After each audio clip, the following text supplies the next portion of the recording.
तो दोस्तों Avengers end game को रिलीज हुए काफ़ी टाइम हो चुका है और शायद अब तक हर किसी ने इस मूवी को देख लिया होगा, पर बहुत से लोगों को ये मूवी पूरी तरह समझ में नहीं आई क्योंकि 3 घंटे की इस मूवी के पीछे पूरे 11 साल की कहानी है और ये एक साइंस फिक्शन मूवी है जिस वजह से इसे समझना थोड़ा मुश्किल है। इसीलिए आज मैं आपको एवेंजर्स एंड गेम की पूरी स्टोरी समझाऊंगा। लेकिन वीडियो शुरू करने से पहले मैं आपको एक ऐप के बारे में बताना चाहूँगा जिसका नाम है रोजधन। ये एक आर्टिकल रीडिंग ऐप है। यहाँ पर आपको पढ़ने के लिए बहुत सारे आर्टिकल्स मिल जाएंगे और सबसे खास बात यह है कि इस ऐप से आप आसानी से पैसे कमा सकते हैं। इसे डाउनलोड करते ही आपको डायरेक्ट 25 रुपये मिल जाएंगे और अगर आप अर्न मनी में जाकर मेरा इनवाइट कोड अप्लाई करते हैं तो आपको दोबारा 25 रुपये मिलेंगे। आप अपने फ्रेंड्स को इनवाइट करके भी पैसे कमा सकते हैं। इसके अलावा आप यहाँ आर्टिकल्स शेयर करके और डेली चेक इन करके कॉइन जमा कर सकते हैं जिसे आप बाद में रुपीज़ में कन्वर्ट कर सकते हैं। और जैसे ही आपका बैलेंस 200 रुपये होगा तो आप इन पैसों को पेटीएम के थ्रू विड्रॉ कर सकते हैं। इस ऐप की डाउनलोडिंग लिंक आपको डिस्क्रिप्शन में मिल जाएंगी।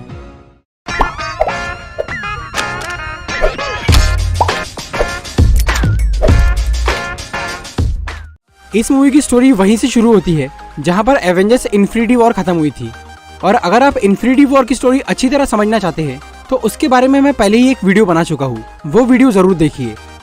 तो इस मूवी की शुरुआत होती है और हमें नजर आता है क्लिंट बार्टन यानी हॉकाई, जो कि एवेंजर्स का एक इम्पोर्टेंट मेंबर है। क्लिंट ने कुछ साल पहले एक कानून तोड़ा था जिसकी वजह से उसे हाउस अरेस्ट की सजा मिली थी और क्लिंट को उसके घर पे ही कैद कर दिया गया था। इसीलिए इन्फिनिटी वॉर में हॉकाई बाकी हीरोज की हेल्प नहीं कर पाया था। इधर क्लिंट अपनी फैमिली के साथ था और उधर थैनोस और एवेंजर्स की लड़ाई चालू थी। और जब थैनोस ने सारे इन्फिनिटी स्टोन्स का यूज करके चुटकी बजाई तब यूनिवर्स की आधी पॉपुलेशन के साथ क्लिंट बार्टन की पूरी फैमिली भी धूल बन गई। पहले तो क्लिंट को ये समझ में ही नहीं आया कि उसकी फैमिली कहाँ गायब हो गई, लेकिन जब उसे सब पता चला तब क्लिंट गुस्से के मारे पागल हो गया और उसने ये कसम खा ली कि अब वो दुनिया के सारे बुरे लोगों को मार देगा, क्योंकि उसे ये लग रहा था कि बहुत से बेकसूर लोग बिना वजह ही धूल बनकर गायब हो गए, जबकि मरना तो बुरे लोगों को चाहिए था। इसीलिए क्लिंट बार्टन अपनी हॉकाई वाली पहचान छोड़कर एक नकाबपोश खूनी यानी रोनिन बन गया और वो अलग अलग देशों में जाकर वहाँ के बुरे लोगों को मारने लगा। इसके बाद हमें दिखता है स्पेस का सीन।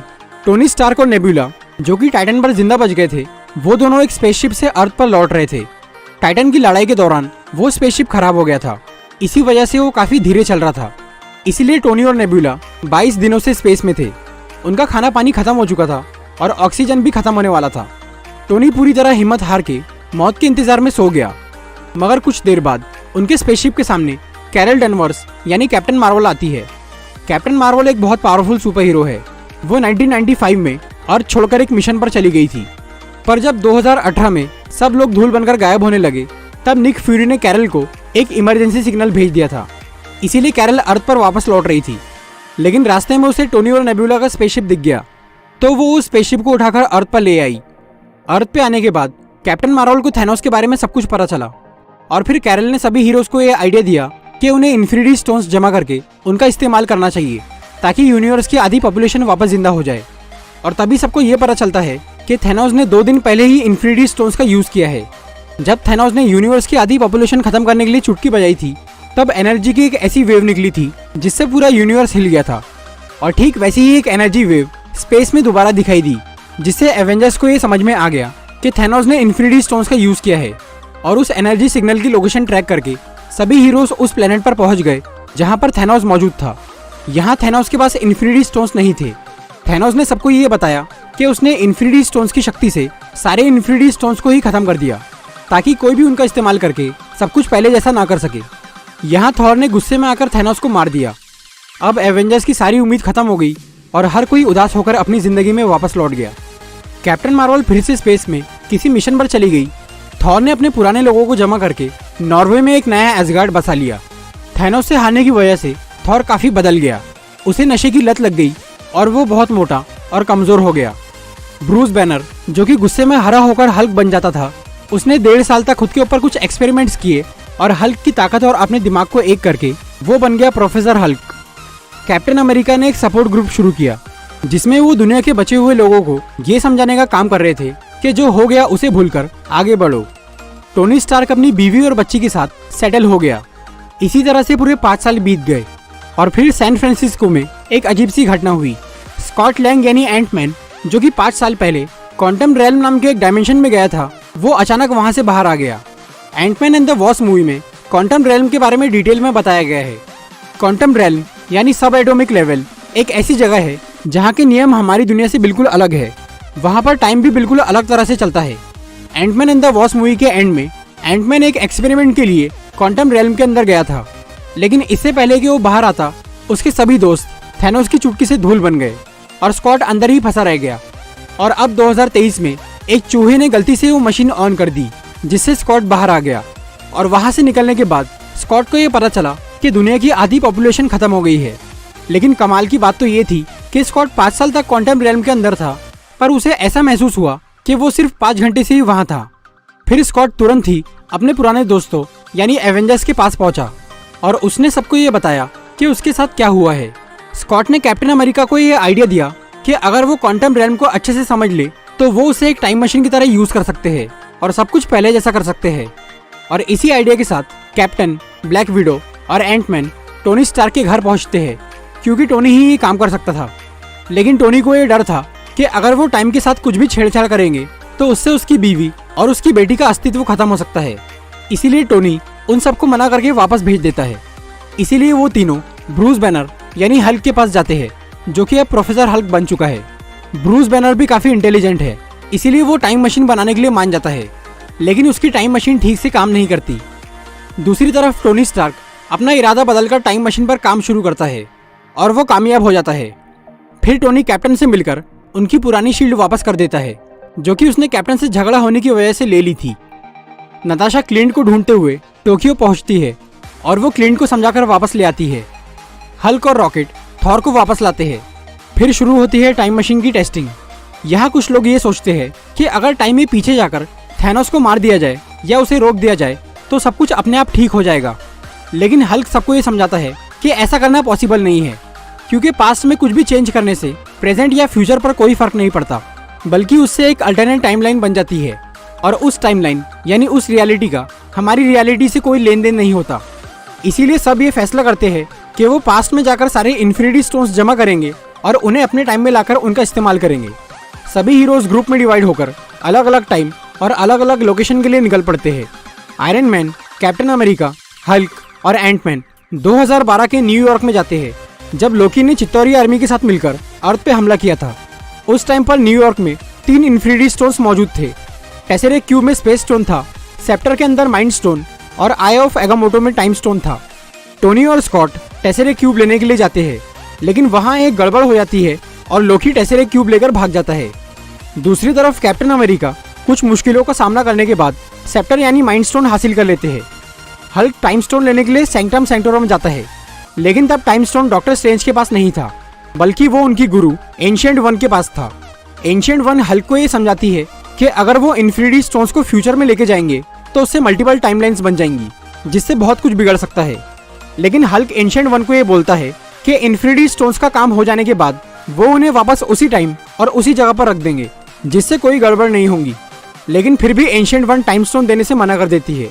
पर जब हल्क उन्हें ये बताता है कि डॉक्टर स्ट्रेंज ने अपनी मर्जी से थैनोस को टाइम स्टोन दिया था, तो एंशिएंट वन ये समझ जाती है कि ये डॉक्टर स्ट्रेंज की गलती नहीं, बल्कि ये उनका मास्टर प्लान है। इसीलिए वो हल्क को टाइम स्टोन दे देती है। कैप्टन अमेरिका और हल्क ने माइंड स्टोन और टाइम स्टोन तो ले लिया, पर टोनी और स्कॉट को स्पेस स्टोन नहीं मिल पाया। इसीलिए आयरन मैन और कैप्टन 1970 में जाते हैं, जहां टोनी अपने पिता से मिलता है और टेसेरेक्ट क्यूब हासिल कर लेता है। इसके साथ ही कैप्टन वहां से एक्स्ट्रा पिम पार्टिकल्स ले लेते हैं, जो कि टाइम ट्रेवल के लिए जरूरी है और उनके पास उसकी कमी थी। थॉर और रॉकेट 2013 के एसगार्ड में जाते हैं रियलिटी स्टोन लेने के लिए। उस वक्त ईथर यानी रियलिटी स्टोन थॉर की गर्लफ्रेंड जेन फॉस्टर की बॉडी में था और जेन एसगार्ड में थी। यहाँ थॉर अपनी माँ से मिलता है और रॉकेट जेन की बॉडी से ईथर निकाल लेता है। थॉर यहाँ से वापस लौटने से पहले अपना पुराना हथियार म्यूनिर अपने पास रख लेता है, ताकि अगर कोई मुसीबत आए तो वो आसानी से उसका सामना कर सके। हॉकाई और ब्लैक विडो 2014 में वॉर्मिर प्लैनेट पर जाते हैं सोल स्टोन लेने के लिए। सोल स्टोन हासिल करने के लिए उसकी कुर्बानी देना जरूरी है, जिससे आप बहुत प्यार करते हैं। क्लिंट और नताशा दोनों बहुत अच्छे दोस्त थे। वो दोनों जानते थे कि अगर उनमें से कोई एक कुर्बानी देगा तो दूसरे को सोल स्टोन मिल जाएगा। इसीलिए वो दोनों ही अपनी जान देने के लिए तैयार हो जाते हैं। लेकिन आखिर में ब्लैक विडो अपनी कुर्बानी देती है और हॉकाई को सोल स्टोन मिल जाता है। नेबुला और रोडी 2014 में मोरैक प्लैनेट पर जाते हैं पावर स्टोन लेने के लिए। यहाँ पर वो पीटर क्विल यानी स्टार लॉर्ड को बेहोश करके उससे पहले पावर स्टोन ले लेते हैं। रोडी पावर स्टोन लेकर लौट जाता है, लेकिन जब नेबुला वापस लौटने की कोशिश करती है तब एक प्रॉब्लम आ जाती है। नेबुला एक ह्यूमनॉइड है, उसकी बॉडी और उसका दिमाग मशीन से बना है, इसीलिए फ्यूचर की नेबुला और पास्ट की नेबुला का दिमाग किसी तरह से आपस में कनेक्ट हो जाता है और 2014 का थैनोस फ्यूचर वाली नेबुला की मेमोरी स्कैन करके अपना भविष्य जान लेता है और वो नेबुला को पकड़कर उसका टाइम ट्रेवल वाला डिवाइस छीन लेता है।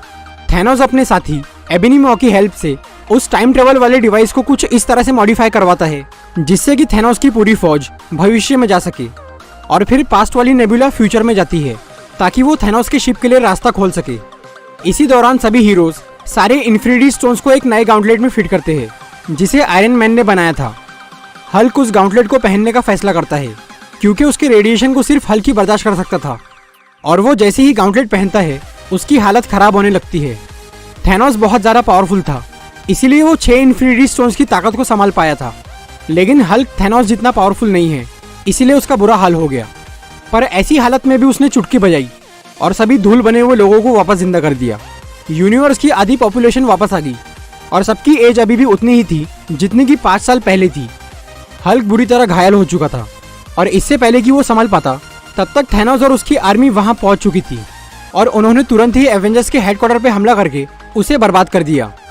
अब थैनोस बहुत गुस्से में आ चुका था और उसने ये फैसला कर लिया कि वो इन्फिनिटी स्टोन से पूरे यूनिवर्स को ही खत्म कर देगा और एक नया यूनिवर्स बनाएगा जहाँ के लोग उसकी पूजा करेंगे। फिर शुरू होती है एक जोरदार लड़ाई। दूसरी तरफ 2014 की गमोरा फ्यूचर की नेबुला का साथ देती है और पास्ट वाली नेबुला मारी जाती है। थैनोस और उसकी आर्मी के सामने सारे हीरोज कमजोर पड़ जाते हैं और फिर उन हीरोज की एंट्री होती है जो कि 5 साल पहले धूल बन गए थे। हल्क के चुटकी बजाने से वो सब जिंदा हो चुके थे। डॉक्टर स्ट्रेंज ने बहुत पहले ही फ्यूचर देख लिया था, इसीलिए वो जानते थे कि आखिरी जंग कहाँ होने वाली है। इसीलिए वो वकांडा की सेना, दुनिया के सारे जादूगर, एसगार्डियंस और सारे हीरोज को लेकर उस जगह पर पहुंच गए और फिर कैप्टन मार्वल भी लड़ाई में साथ देने के लिए वहां आती है। यहाँ पर थैनोस उस नए गाउंटलेट को हासिल करना चाह रहा था और सभी हीरोज उसे रोकने में लगे हुए थे, लेकिन फिर थैनोस को वो गाउंटलेट मिल ही गया और तब डॉक्टर स्ट्रेंज ने आयरन मैन को एक इशारा किया जिससे टोनी को ये समझ में आ गया कि यही वो इकलौता मौका है जिसमें थैनोस हारेगा। फिर आयरन मैन ने थैनोस से सारे इन्फिनिटी स्टोन्स छीन लिए और उसने अपने आर्मर से एक नया गाउंटलेट बनाकर उसमें सारे इन्फिनिटी स्टोन्स लगा दिए और चुटकी बजा दी, जिससे थैनोस और उसकी आर्मी धूल बनकर गायब हो गए। लेकिन चुटकी बजाने से आयरन मैन भी बुरी तरह घायल हो गया और वो मर गया। फिर टोनी स्टार्क का फ्यूनरल होता है जिसमें बहुत सारे लोग आते हैं। इसके बाद थॉर वेलकरी को एसगार्ड की जिम्मेदारी सौंपकर गार्डियंस के साथ स्पेस में चला जाता है। एवेंजर्स ने यह डिसाइड किया था कि इन्फिनिटी स्टोन्स का काम हो जाने के बाद वो उन्हें वापस उसी टाइम और उसी जगह पर रख देंगे जहां से उन्हें लिया था। इसीलिए कैप्टन अमेरिका सभी इन्फिनिटी स्टोन्स और थॉर के हथौड़े म्यूनिर को लेकर पास्ट में चले जाते हैं, पर वो वापस नहीं लौटते। वर्ल्ड वॉर 2 के टाइम पर कैप्टन अमेरिका बर्फ में जम गए थे और वो 70 साल बाद होश में आए थे। कैप्टन अपने ज़माने में पूरी तरह जी नहीं पाए थे, इसीलिए अब उन्होंने टाइम मशीन का यूज़ करके पास्ट में रुकने का फैसला कर लिया। कैप्टन ने जब सभी इन्फिनिटी स्टोन्स और म्यूनिर को सही जगह पर रख दिया तब वो 1945 में गए और उन्होंने अपनी गर्लफ्रेंड पैगी कार्टर से शादी कर ली और अपनी पूरी ज़िंदगी उसके साथ बिताई। लेकिन ये सब एक दूसरी टाइमलाइन यानी दूसरी यूनिवर्स में हुआ और इससे मेन यूनिवर्स पे कोई फ़र्क नहीं पड़ा। फिर जब कैप्टन बूढ़े हो गए तब वो वापस मेन टाइमलाइन में आए और उन्होंने अपने दोस्त सैम विल्सन को एक नई शील्ड दी ताकि वो कैप्टन अमेरिका बनकर उनकी जगह संभाल सके। तो दोस्तों, ये थी एवेंजर्स एंड गेम की पूरी स्टोरी। अगर आपको ये वीडियो अच्छी लगी हो तो इसे लाइक और शेयर ज़रूर करिए और ऐसे इंटरेस्टिंग वीडियोस देखने के लिए सब्सक्राइब कीजिए हमारा चैनल और इस बेल को दबाइए ताकि आपको हमारी वीडियोस सही टाइम पर मिल सके।